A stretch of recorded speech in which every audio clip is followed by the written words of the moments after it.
I wanted to briefly mention our friends over at Spectator Australia. They've launched a new podcast.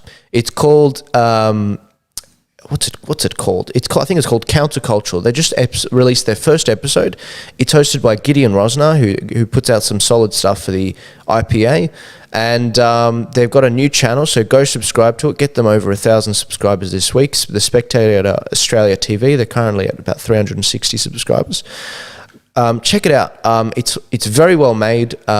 It's excellent. More importantly, share it with all your followers. Get them onto it. They put some quality stuff up. Rowan Dean, which most of you like, is backing this, and he does appear on this as well in video. It's phenomenal. It's a vodcast. They call it a podcast, but it's a vodcast, and there's a video component, and it's really good. It's really well made. Please go support them and follow them on all their social media. It's quite excellent. In other news, in America, New York's terrible governor, Andrew Cuomo, is terrible. I've said this many, many times. He's been going through a slew of problems recently, a slew of them. His medical officials of the state basically admitted that they were withholding evidence, I would say, that pointed towards more deaths being attributed to the terrible decisions that Andrew Cuomo made. For example, 16,000, as high as 16,000, possibly, maybe even more, 16,000 elderly residents have died because of the decisions that Andrew Cuomo made in handling coronavirus. What he did was he basically sent sick people into nursing homes, so they ended up infecting all these other sick people and killing them. And older people, who are the most vulnerable in society, over 50, 60 years old, is very vulnerable to this thing, especially if they've got pre-existing conditions. And that's exactly what happened.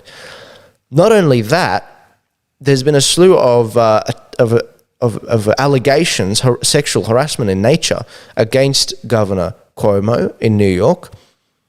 And he's put out a statement recently saying, "I now understand that my interactions may have been insensitive or too personal, and that some of my comments, given my position, made others feel in ways I never intended." So he sort of admits to what he was sort of did, even if the intentions weren't there. And it's kind of the walls are closing in on this guy. I'll put it that way. The walls are closing in on him. The Democrat establishment, including Nancy Pelosi, also came out and said she believes the victim, and a ton of other people. I think I saw some Hollywood stars and some other Bridget Gillibrand. Yeah, Bridget Gillibrand. She ran for the Democrat nomineeship for president. She also slammed him. She's very progressive. This isn't great for him. It's the walls are closing in on him, and he's a terrible governor, honestly, both on the way he's handled stuff, but also on a personal level. He's quite mafioso, and this is what happens. This is what happens. Live an honorable life. This is not what he's been doing, and I like talking about. Why am I talking about a governor in a city I've never been to that's thousands of miles away? Because I see a lot of similarities, and I'm not saying sexually, I'm saying in terms of the misdecisions in managing COVID, a lot of similarities with our very own Premier in Victoria, Dan Andrews. I think his mismanagement of COVID has been terrible. Again, I'm not saying anything about sexual harassment or accusing. We haven't seen anything like that from down there yet. However, we have been seeing a ton of things in our parliament recently, which is disgusting. Whether it's the Labor front bench, whether it's the Liberal Party, it's been disgusting seeing what's happened, and there have been a slew of things happening. In these cases, I usually like to see the police handle this. I don't take allegations very seriously, but in this case, I take every allegation very seriously, but the police need to handle it. There's still a law in our country and in America, and that needs to be followed through. And in Governor Cuomo's case, the only reason I'm sort of condemning him now is because he sort of admits it in a much longer statement, this is just a segment of. In other news, Scott Morrison released a report into aged care, which is much needed. 148 recommendations have come out of this Royal Commission, and it was very interesting to listen to the press briefing of him announcing that. They've released 8 volumes of it, and there's a lot there. The 148 recommendations aren't something you can just skim through on it. It's not a 1-pager or a 2-pager. It's like almost like an 80-page document, I think. And I was having a look through it, and it's very thorough. They couldn't put a number on how much money it's going to cost to actually fix these problems. But what it did reveal is that this is a report that Scott Morrison wanted to be done. That's what he says. And he wanted it to be done so we could get some answers on why they're being mistreated. And I think there was something like 18% of residents that answered there were 10,000 submissions for this Royal Commission from the public.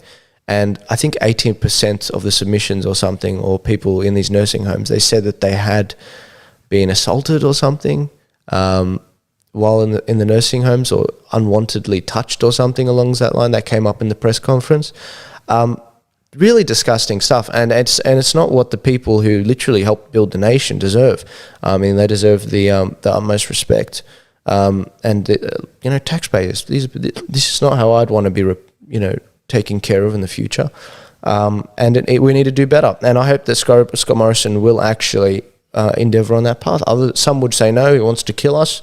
I want to see this country flourish. And if this 148 recommendations is something that we can hold the government's feet to the fire, because it's a report they asked for, then I'm going to do that. I want to see some good stuff come out of this, because I don't plan on putting my mum in a nursing home, and by no means, because I've seen how bad it is.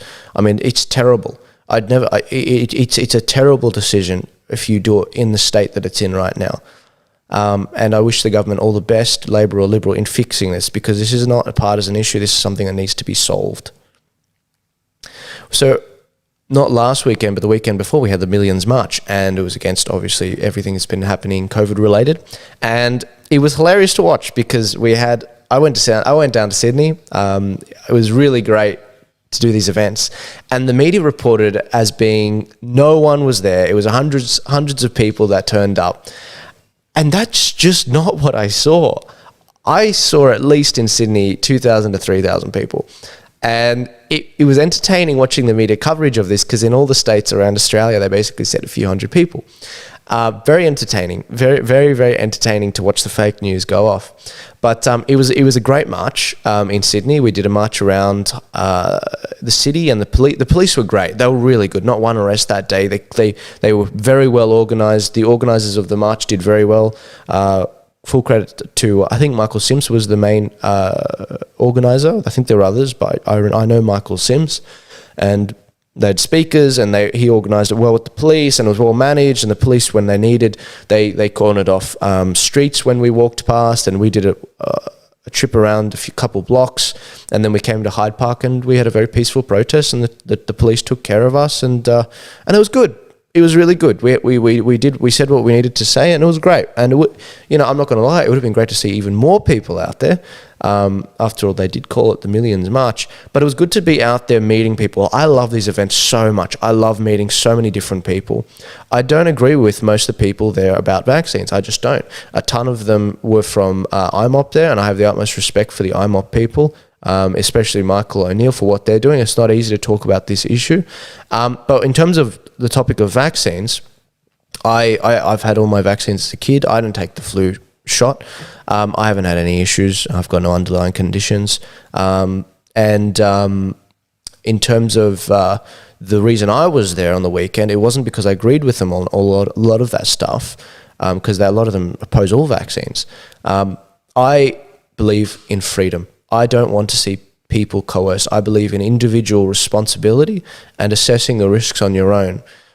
And what we're seeing from the government is not that. It is not that.